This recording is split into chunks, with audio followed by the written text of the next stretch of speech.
Is mine too close to my mouth?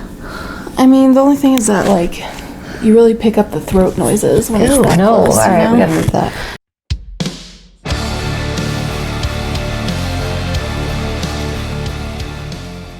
Hey, it's Megan. And Sue, the Spine Breakers.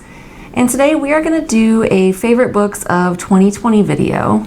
Yes, we're a little behind on our end of year videos. We are. So we're just now getting to our favorites and least favorites, which we'll be recording our least favorites next. Yes. But these are our top 5. I have some honorable mentions because I had a hard time narrowing things down. Same. While we do this, we are going to drink this Parkside Pineapple by 4x4 Brewing Company.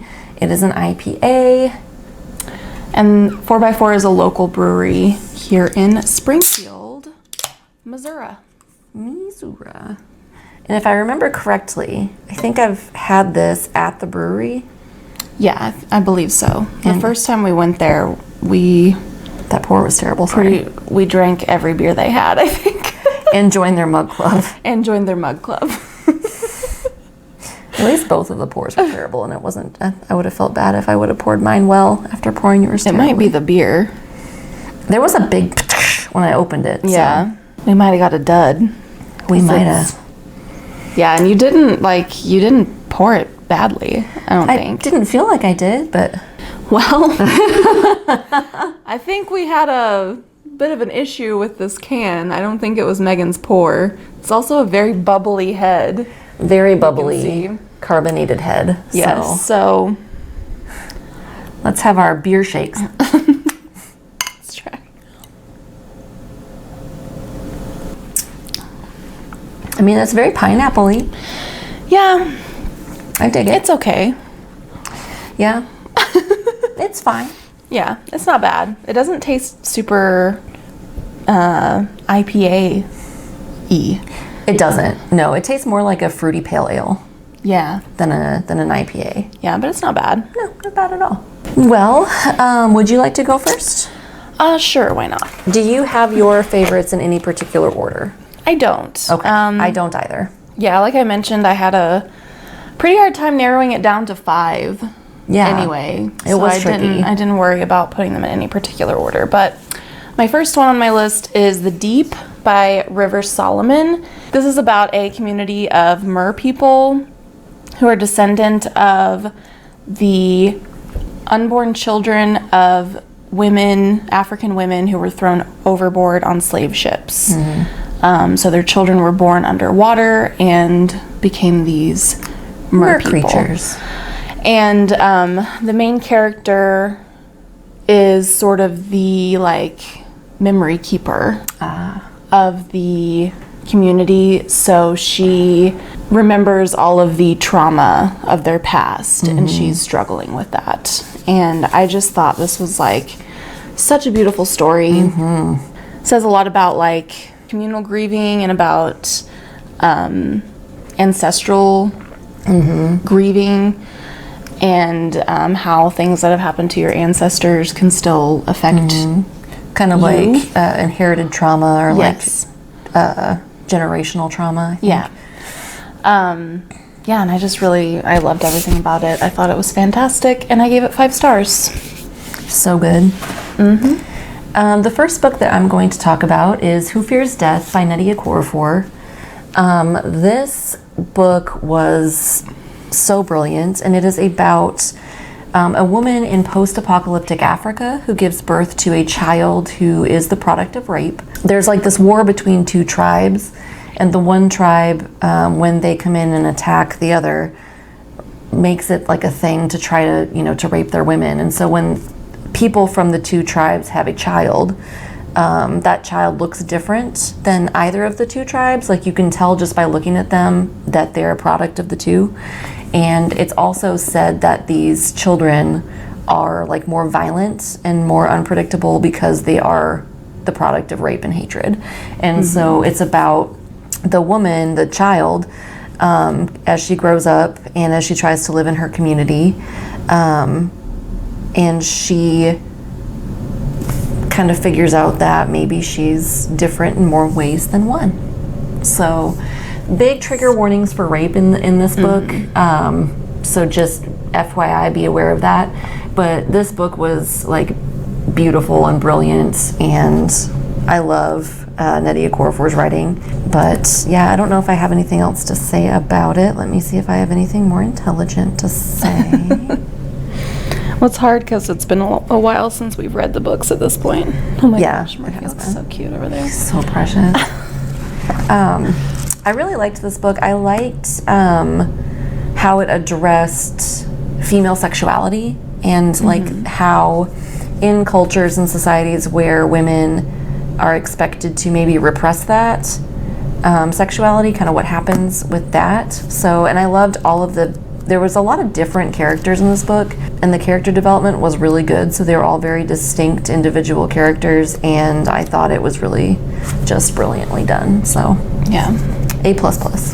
All right, my next one is Midnight Robber by Nalo Hopkinson.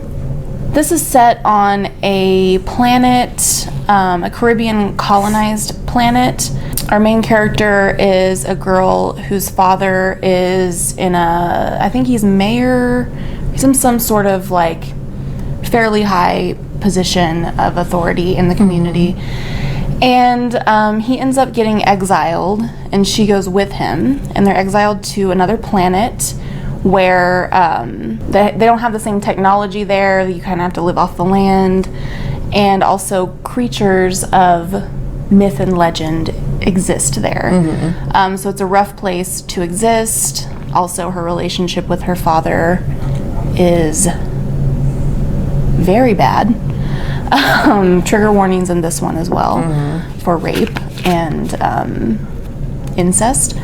But I just really loved her as a character. I loved the world and the creatures in the world, and her trajectory of like, you know, becoming a thing of myth and legend herself. I loved it.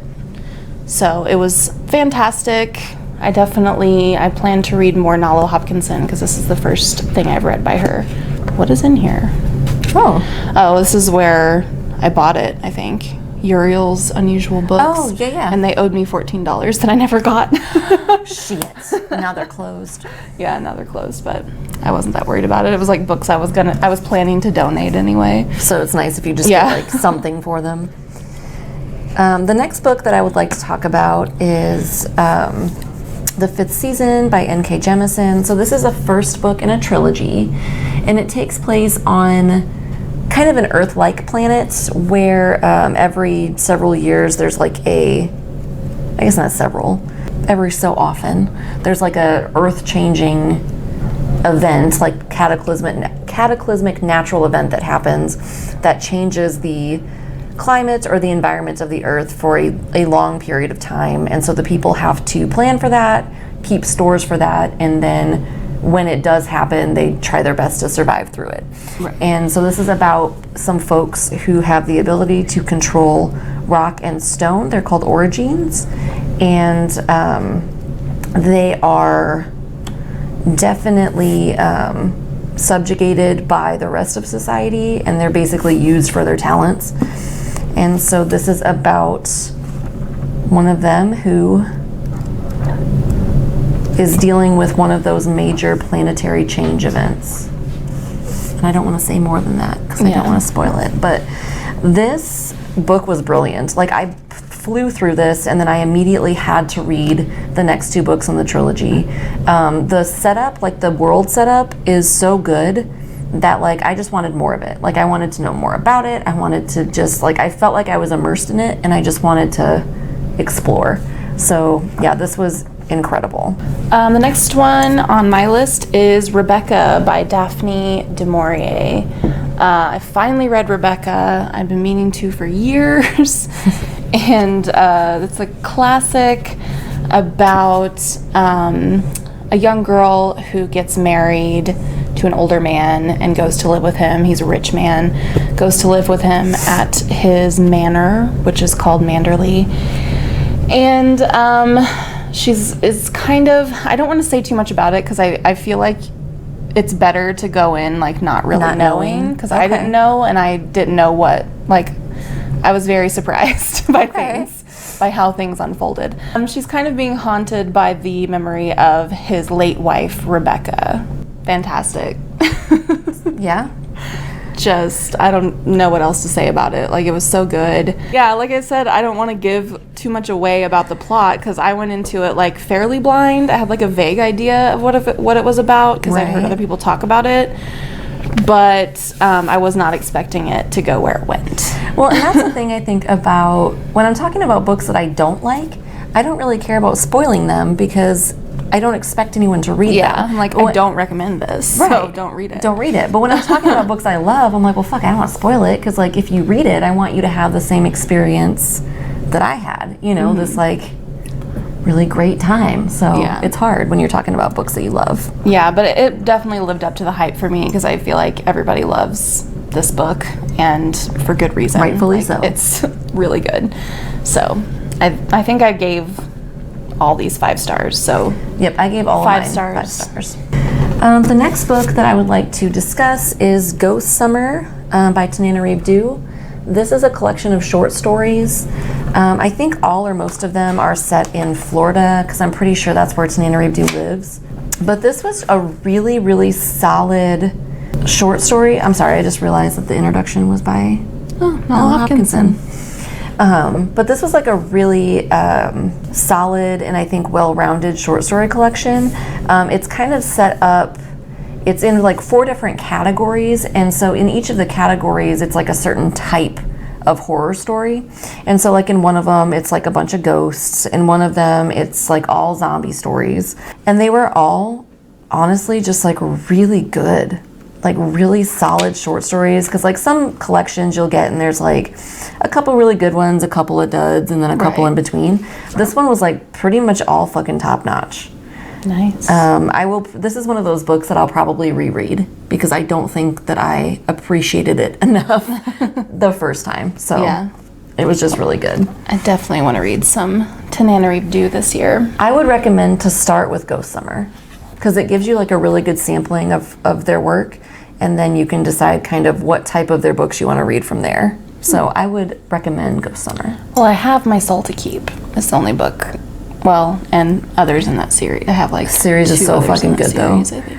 I think you like those. You like those types of books, so I think that you would really like that series anyway. But like, as far as introducing people to Tananarive, I think Ghost Summer is a good primer. My next one is To Be Taught If Fortunate by Becky Chambers, who I just saw that she has a new book coming out. I think it's in the Wayfarer series. I think that's what I saw. No, I think that's right. But this is not in the Wayfarer series, which you may have heard of if you've heard everyone talk about The Long Way to a Small Angry Planet. So good. But this is a little novella that's set mostly in, well, all in space, I guess. Yeah, and like various different locations. It's about a crew of astronauts who have been sent from Earth to study these different planets. And so it's going to be a, like 80-some year long trip, I think. Yep. And at some point they lose contact with Earth. Yeah, like things start to get like real weird, and then there's no contact at all. Yeah, and it's just, I loved it. Like, this is so good. This is maybe my favorite thing I've read by Becky Chambers, which is saying a lot, because I loved the Wayfarer series as well. But something about this one just really, it's poignant. Like, it spoke to me. Oh, it's so good. Yeah, and I mean, I will say that if you're not a fan of like kind of open endings, you might not care for this, but I don't mind that, and I just thought it was so good. It's so good. Like, my only problem with it was that I wanted more of it. Yeah. Like, that was my only issue with it. I was like, I would read this for so many more pages, like at least a couple hundred more pages I would have read. Yeah, I absolutely loved it, and I loved them exploring the different planets as well, because they were like so different from each other, but all very interesting. So. And I loved the relationships between them, and it's just so fucking good. Yeah. Becky Chambers does that so well. Like, she does character development really well, and like diverse fucking characters, like nothing in common characters. Yeah. But then she writes the relationships between them in such a way that is like so believable, even though you're reading about fucking aliens and shit. Not in this book, but in some books. they're not aliens, but. But yeah, she writes relationships so well. Like, I'm just very impressed by her. Yeah, she does. So if you like very character-driven novels, I think you would really love Becky Chambers, because they don't always have like a lot of action or drama happening. Right. There's some, of course, but very character-driven. 5 stars. So next, I'd like to talk about The Temple of My Familiar by Alice Walker. This book, I struggle with how to like talk about this book because there's so much like magical realism that happens, and there's like so much that like the relationships in this book are so deep and complex that like it's hard for me to try to explain them without like being reductive. Yeah. But basically, so this story is about 2 couples that their marriages are not going well. They each deal with them in a different way, but their paths cross, and so all 4 of them kind of become friends. And along the way, you interact with some of the characters who are in The Color Purple. And so like Miss Celie and Shug are like, they're not in here, but like the characters in this book interact with them. Okay. So like kind of third party in here. But man, like this book, I cried. And I'm not a book crier. Like, it was such a beautifully written book. And one of the main characters, I would say, is just so like multifaceted and well done. And like, I want to meet them. Like, I've almost never wanted to meet a fictional character so badly, except for like this one. Yeah. I was like, I gotta hang out with her. So yeah, I loved this book. It was so good. Alice Walker is like brilliant though, so it's hard to go wrong with Alice Walker. Yeah. All right. The last book in my top 5 is Riot Baby by Tochi Onyebuchi. And this is about 2 kids who are growing up in New York, I think, if I'm recalling correctly, in the 90s, whenever the Rodney King riots happened. And it follows them throughout their life, I mean, up until adulthood. They also have superpowers. And they're 2 black kids. I didn't mention that. but they are 2 black kids growing up during the Rodney King riots. And of course experiencing a lot of racism. Right. And they have superpowers, and so it's kind of following them developing those superpowers and like what they do with them. Just, it blew me away. Like the ending especially was just like so powerful. It was like a holy shit kind of ending. Yeah, it was very good. And it goes, the time period, I think it ends in like what's supposed to be like the near future. Okay. So not the present now, but if that makes sense. Yeah, that makes sense. Because it's a slightly different world than the ones that we kind of live an in. alternate reality situation. Or maybe like a little bit of a, sci-fi, like imagined future. That's cool. Type of thing. That's really cool. But it's just, I don't know. I just loved it. And I read this at the beginning of 2020, so it's been quite a while. But yeah, it just really blew me away. I thought it was fantastic, and I need to read some more by Tochi Onyebuchi as well. Yeah, I'd like to read that. It looks really good. And lastly, I would like to talk about Circe by Madeline Miller. This is a retelling about the Greek goddess Circe from the Iliad. And it's from Circe's perspective, so it talks about kind of her upbringing and where she got her powers and how she discovered her powers and kind of came into her practice and like becoming the powerful witch that she was. And this was so brilliant.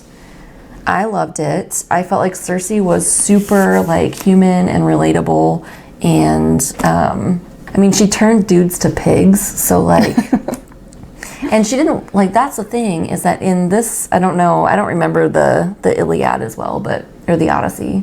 Iliad?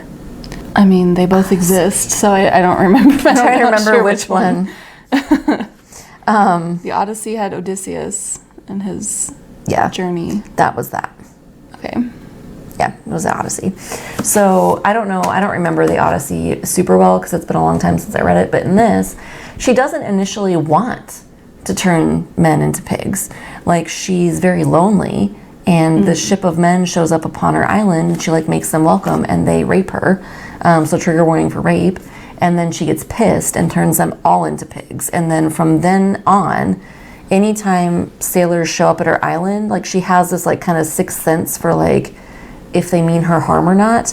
And if she feels like they mean her harm, or if they try to take advantage, she just immediately turns them into pigs. And I'm like, you know, girl, yes, like that's what you should do. Yeah. But yeah, that was just like a random tangent about that book, but it was really, really good, and I loved it.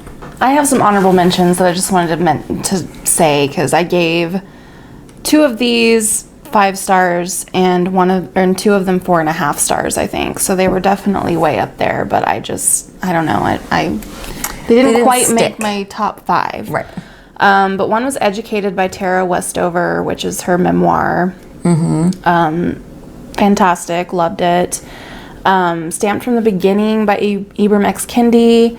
That should be required reading. Yeah, that was honestly. one of my honorable mentions too. And the only reason I didn't include it in my favorites was because I felt like it was in kind of a different category than the other books that were in my favorites. And like, I didn't feel like it was fair to compare it to them.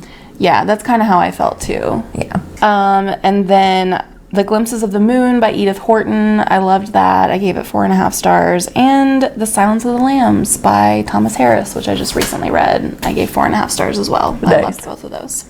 I also gave So You Want to Talk About Race 5 stars. But again, I felt like that was one of those books that should be like required educational reading. And I didn't feel like it was fair to like lump it in with the fiction that I read. So...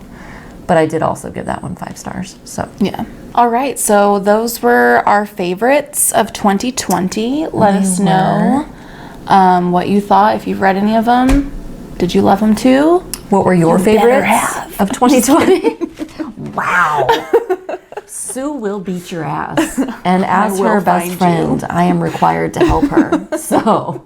No, just kidding. You can disagree with us if you want to about books. About books. Yeah, and this beer, like, it's not bad. It's fine. It's okay. It's not my favorite, but... It's fine. I mean, I feel like, not to dog on 4x4, but they're not really my favorite. No, mine either. So yeah, I think that's it for us this time. So thank you for watching, and we will see you next time. Bye. Bye.